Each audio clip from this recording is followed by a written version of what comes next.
Alright, let's cut the bullshit. The Humble Trove is just a place where Humble Bundle lets people play the games that they publish. Whether it's demos or the full game, it's just a way for them to get their meat hooks into you. Plus, remember when I said last time that a group of games would leave the service? None of them left. They're all still there. Wait, there are games not from Humble Bundle in the Trove? But I have to randomly select the games to be fair.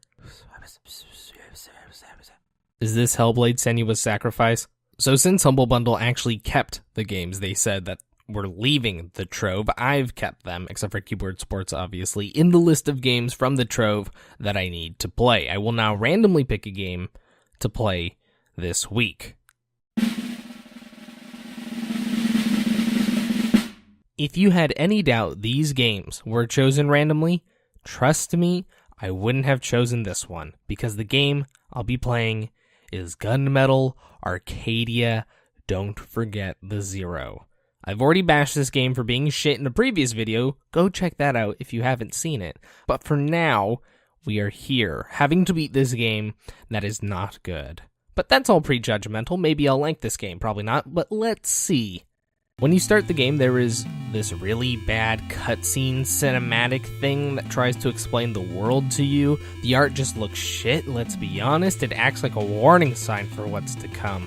The game is a wannabe throwback to classic SNES games like Castlevania and other popular titles. I specifically point out Castlevania because of how the UI is designed and how you hit fire to get items in the game. There are no positives to this game, no matter what the Steam reviews say.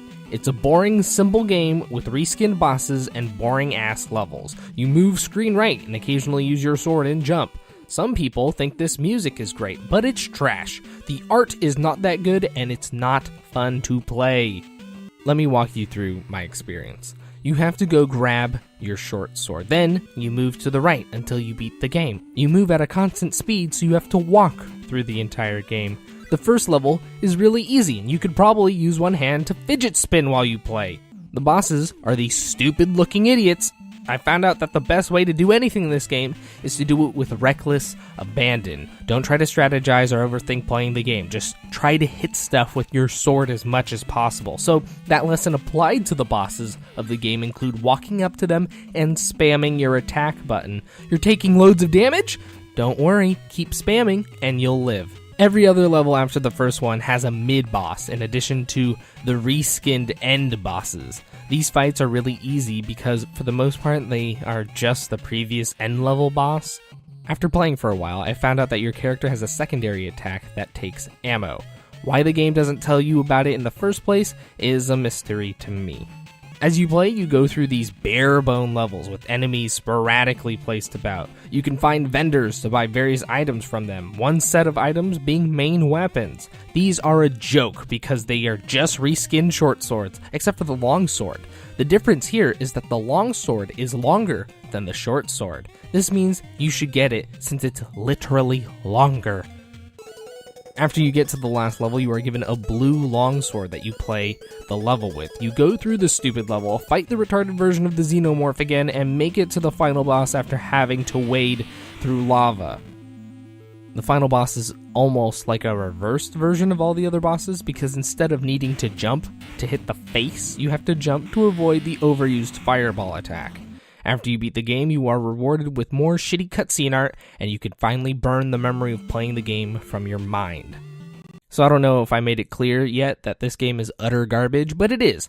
There is no redeeming qualities to it. In an attempt to beat the game quicker, my final time coming in at 4 hours, I downloaded an application so I could change game variables in real time. When that wasn't useful enough, I looked online for the game engine's console commands. On my search, I found out that the engine is custom made from C++ from a guy that started making games as a hobby, and he made this game with his brother. None of that information is important. I just wanted to put out there that this was someone's hard work, and I'll gladly shit on it. Why? Because no one should play this game. Simply put, it's shit, unless you're looking for that kind of experience. And for the final verdict, this dog represents how I feel playing this game in combination with this cat.